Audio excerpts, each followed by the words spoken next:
Vous écoutez On lit pour vous.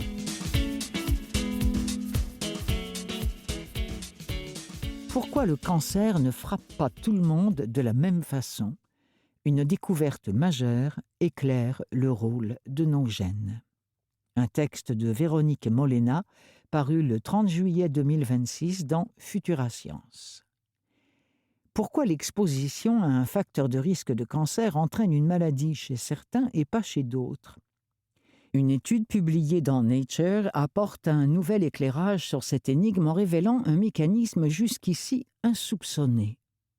Une découverte qui pourrait à terme transformer la prévention, le dépistage et la médecine personnalisée.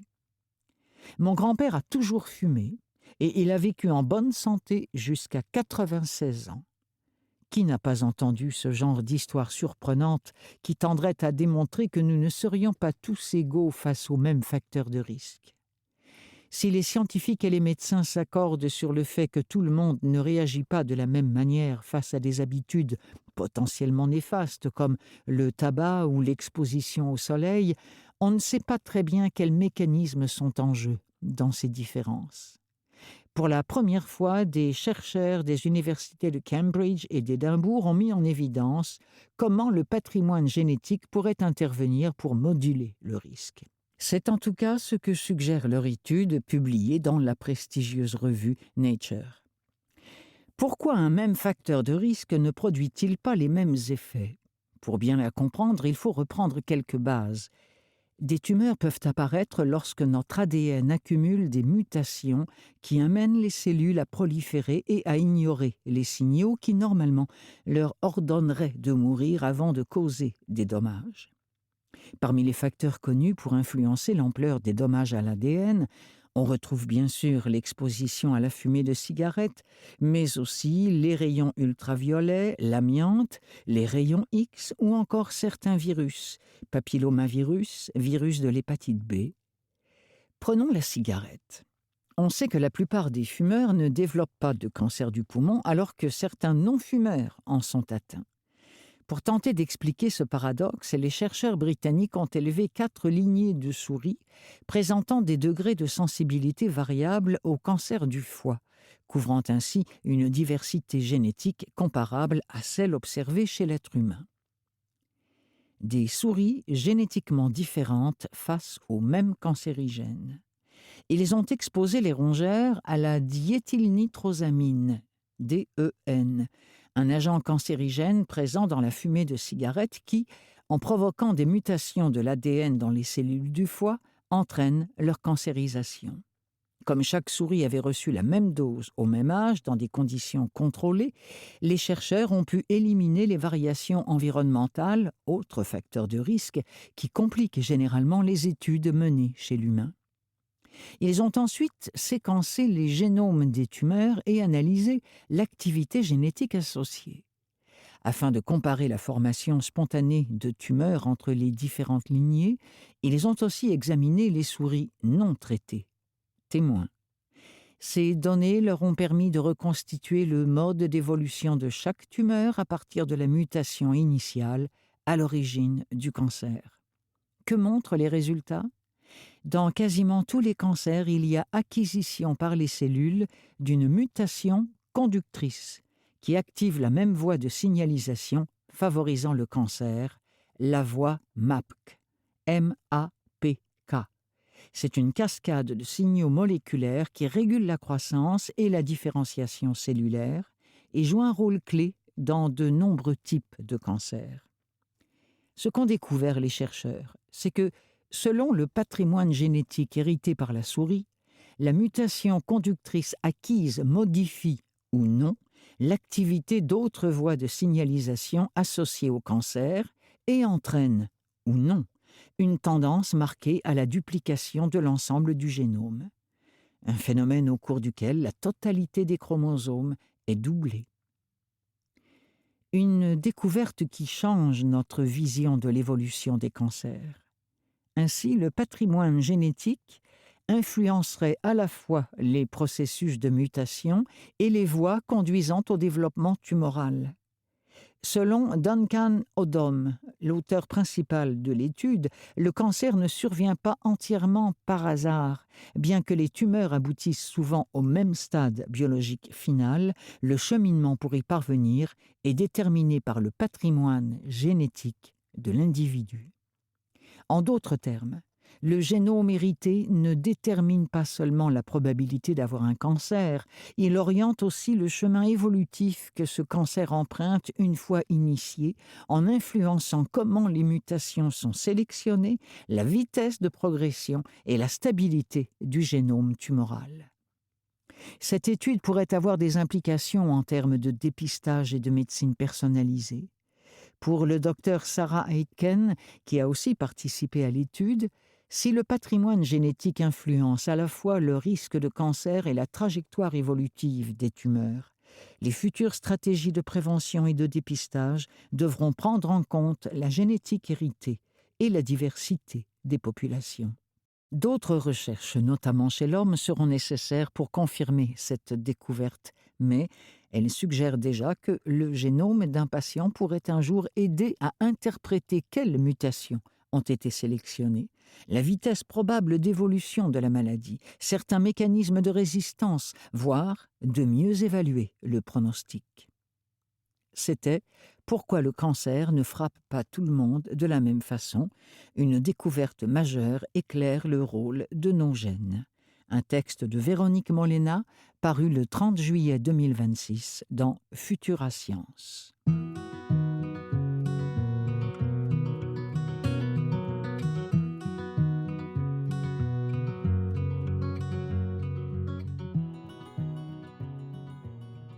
Quand les grands-parents ne respectent pas vos limites.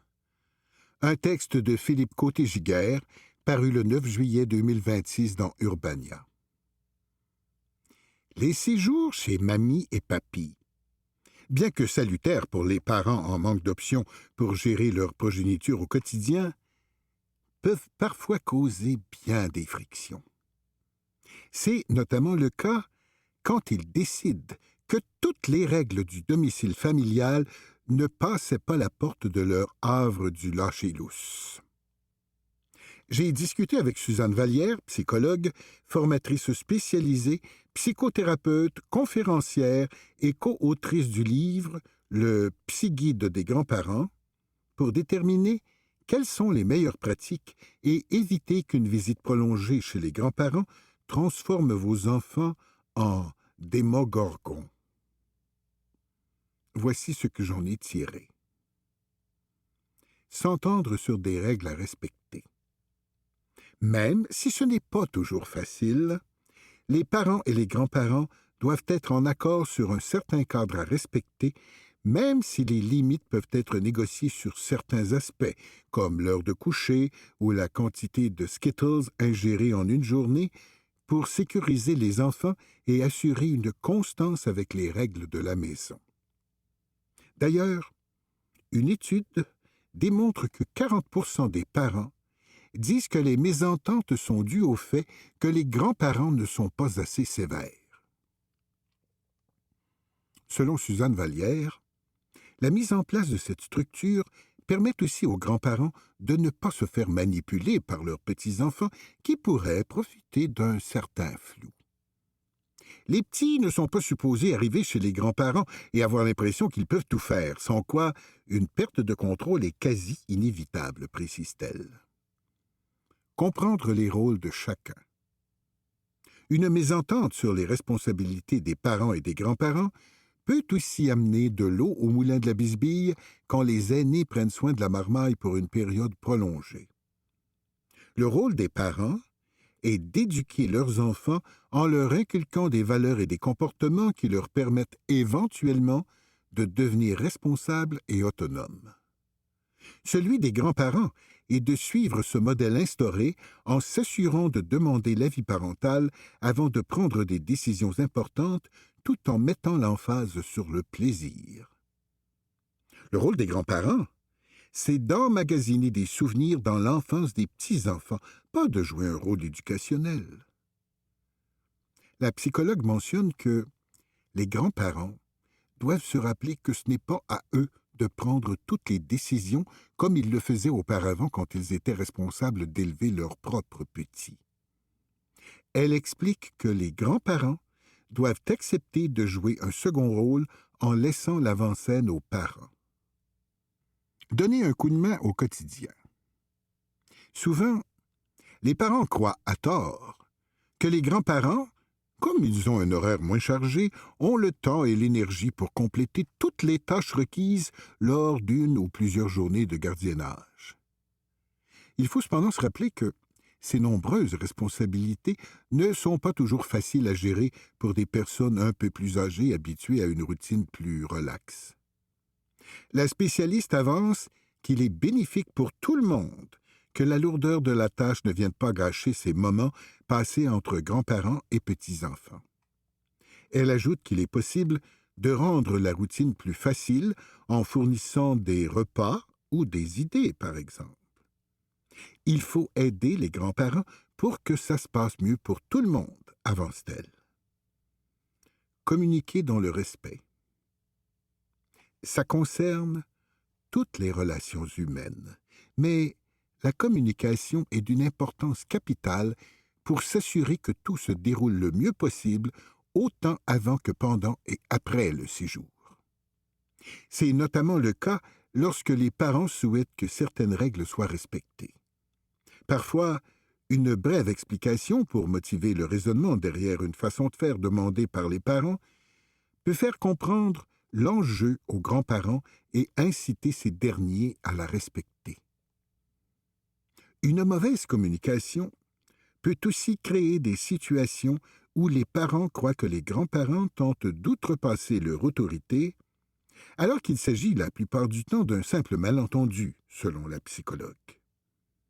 Lorsqu'il y a conflit sur les méthodes employées, elle avise d'éviter à tout prix de tomber dans les extrêmes, notamment en menaçant les grands-parents qu'ils pourraient ne plus accueillir leurs petits-enfants.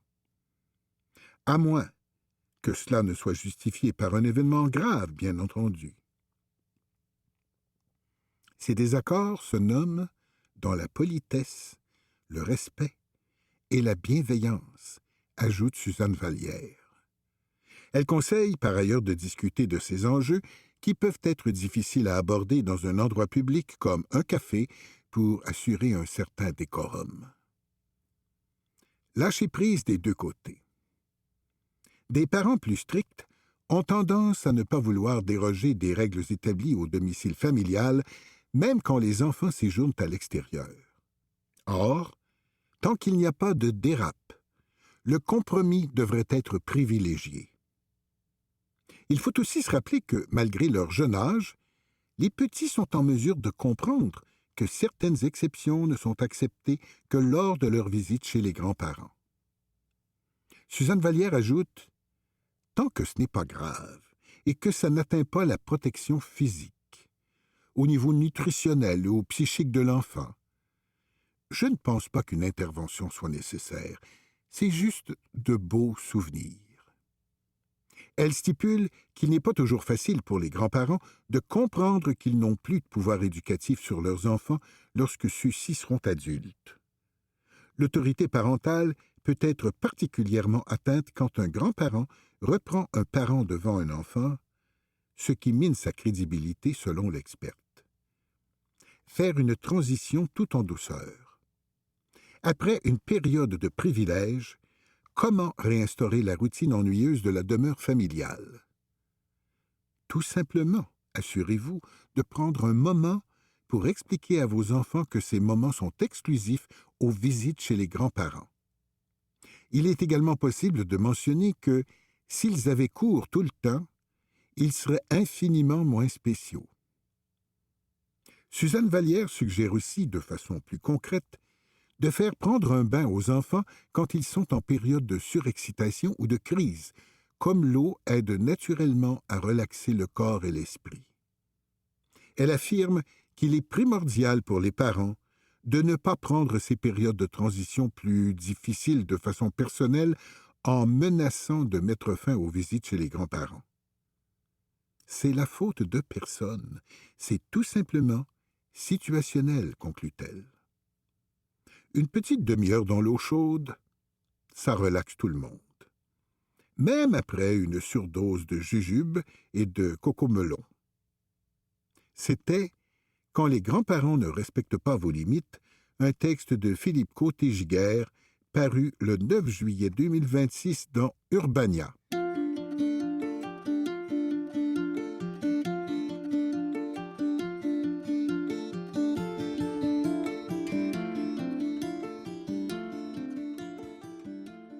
Une balade dans le Hochelaga de Rémy Bourget, une entrevue réalisée par Benoît Lelièvre, parue le 23 juillet 2026 dans Urbania.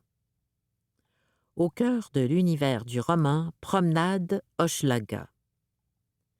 Même armé d'un GPS, il est possible de se perdre dans Hochelaga Maisonneuve. Surtout si on cherche un endroit précis. L'avocat Rémy Bourget, intervenant spécialiste dans les médias, grande gueule émérite sur les réseaux sociaux, ancien collaborateur Urbania et maintenant auteur, m'a donné rendez-vous à 10 heures du matin dans un parc, près de la guinguette sportive Nadia. Sauf qu'une fois sur place, je n'aperçois ni parc, ni guinguette, ni même Rémy. À la place, un immense bloc de béton abandonné, un chantier de construction et un chemin de fer. Après quelques minutes de vivotement confus, Rémy apparaît au bout d'une ruelle. Il est assez facile à reconnaître avec sa prothèse à l'effigie de Batman.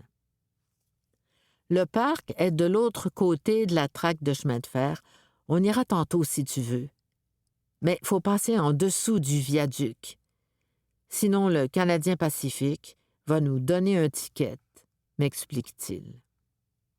La porte d'entrée de Montréal. Originaire de la Valtrie, Rémy Bourget est arrivé dans Hochelaga Maisonneuve à l'âge de 17 ans. Il n'est jamais reparti. Je suis venu en ville pour étudier au cégep du Vieux-Montréal. Hochelaga était une porte d'entrée pour un ticu de région comme moi. C'était abordable et proche du centre-ville. C'est le premier endroit où plein de jeunes s'installent. Alors que la majorité quitte le quartier dès que les moyens le permettent, Rémy s'y est établi.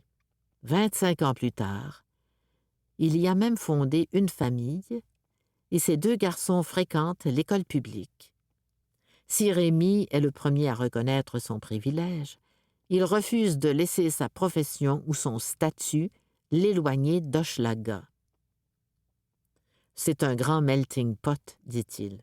Oui, il y a des travailleuses du sexe et des junkies qui vivent ici, mais il y a aussi plein de jeunes professionnels, de jeunes parents. C'était important pour moi de montrer cette mixité sociale dans le roman.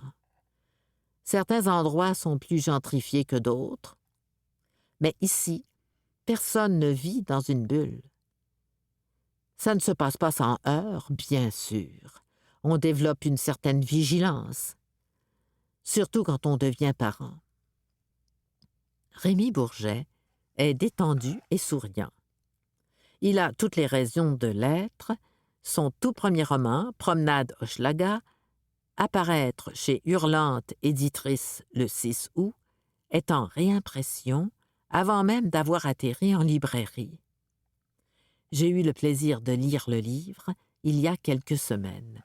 Le portrait franc et honnête, dénué de la romance que trop d'écrivains québécois prêtent au quartier bigarré de la métropole, promet de faire jaser bien au-delà des cercles littéraires. Difficile mais empreint de tendresse, le récit expose les rouages qui gardent le quartier dans la précarité. Promenade Hochelaga, c'est l'histoire de 4 personnages au destin qui s'entrecroisent.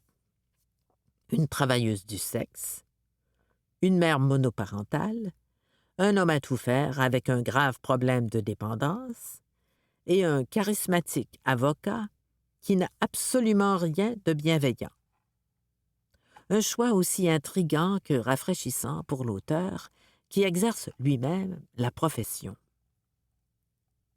Robin est le premier personnage qu'on rencontre, mais il ne s'agit surtout pas d'un alter ego.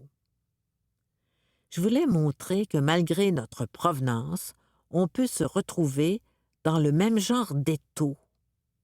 Robin a un masque social plus valorisé, mais il est à une ou deux mauvaises décisions d'être dans la même situation que les autres.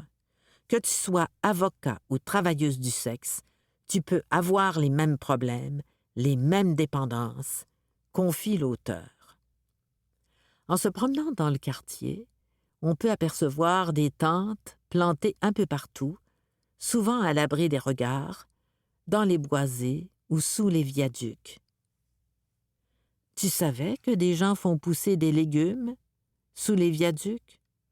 Je me promenais par là l'autre jour et je suis tombée sur un plant de piment. Peu importe leur situation, tout le monde travaille fort pour améliorer sa condition. C'est quelque chose qui nous unit. Et c'est de ce lien dont je voulais parler dans le roman. Un autre aspect de Promenade Hochelaga qui saisit l'imaginaire, c'est ce regard franc, mais sans jugement, que Rémy Bourget porte sur la consommation de drogue, particulièrement à travers les personnages de Danny et Fanny. On assiste, impuissant, à leur autodestruction, tout en comprenant, grâce à la sensibilité de l'auteur, comment ils en sont arrivés là. Quand j'étais jeune, j'ai travaillé dans des shops, et du monde comme ça, j'en ai rencontré à la pelletée, raconte-t-il. C'est pas qu'ils veulent pas s'en sortir, c'est que leur cerveau roule sur le circuit de la dépendance. Quand Danny reçoit son chèque de paye, il fait un budget. D'une certaine façon, il est organisé. Mais il n'a pas les outils pour voir au-delà de ça. Quand tu grandis avec des parents qui ont un problème de dépendance, ils vont pas t'apprendre à cuisiner ou à économiser. Tu vas reproduire ce qu'ils font. L'auteur de Promenade Hochelaga estime que le quartier souffre de problèmes plus grands que les limites de son territoire. La gentrification, c'est un problème controversé, et je suis bien conscient d'en faire partie. J'habitais ici en tant qu'étudiant pauvre qui faisait des épiceries de 40 $ par semaine, et maintenant, je fais vivre les bons restaurants du quartier. Pour qu'on se côtoie sans préjugés, ça prend des écoles et des garderies publiques qui fonctionnent.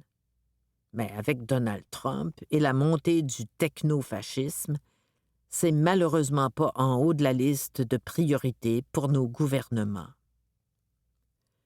Pas juste un avocat. La littérature est arrivée dans la vie de Rémy Bourget bien avant le droit. C'est un rêve de jeunesse qu'il réalise en signant ce premier roman. Amputé d'un pied, à l'âge de 9 mois, il a passé son enfance empêtré dans un cycle de convalescence. À l'âge de 13 ans, pendant un été post-opératoire particulièrement frustrant et douloureux, son oncle lui a offert ça, de Stephen King, pour l'aider à passer le temps. Le déclic a été instantané. J'ai lu les 3 tomes en une semaine. Plus de 1000 pages, se souvient-il. Cet été-là, ça avait été particulièrement l'enfer. La lecture m'a été d'un grand secours. Bien qu'on le connaisse dans la sphère publique comme avocat et vulgarisateur, il ne s'est jamais conformé à l'image qu'on se fait de la profession, autant sur le plan vestimentaire qu'idéologique. On peut d'ailleurs lire sur Facebook plusieurs de ses prises de position sur des sujets épineux auxquels plusieurs hésitent à se frotter. Ce qui compte, c'est ce que t'accomplis. J'ai les compétences et les victoires professionnelles pour être 100% moi-même. À son avis, ses prises de position, souvent très à gauche, considérant le milieu dans lequel il évolue, ne sont pas un obstacle à son gagne-pain. Si j'ai perdu des clients à cause de ça, ils ne me l'ont jamais dit. Par contre, je sais que j'en ai gagné. Quand t'attaques pas les personnes et que tu t'en tiens aux idées, tu peux naviguer en eau trouble, soutient-il. En 2021, c'est à la suite d'un épuisement professionnel que Rémi décide d'ouvrir son propre bureau d'avocat. C'est ainsi qu'il a pu faire plus de place dans sa vie pour l'écriture et débuter la rédaction du manuscrit qui deviendrait, éventuellement, Promenade Hochelaga. Une passion qui fait désormais partie de son équilibre de vie. C'est lors de longues marches comme celles qu'on prend ensemble et de discussions avec des résidents du quartier que l'histoire s'est assemblée. Le principal obstacle à la liberté, c'est notre refus de la prendre, philosophe-t-il. Les gens arrivent dans un milieu comme le droit, avec des idées préconçues sur comment on doit être et comment on doit agir. Ils ont peur de ne pas avoir l'air compétents s'ils ne se conforment pas à une certaine image. Maintenant que je suis mon propre patron, je peux prendre cette liberté-là. Il travaille déjà sur une suite à Promenade Hochelaga qui s'intitule pour l'instant « Camping Notre-Dame ».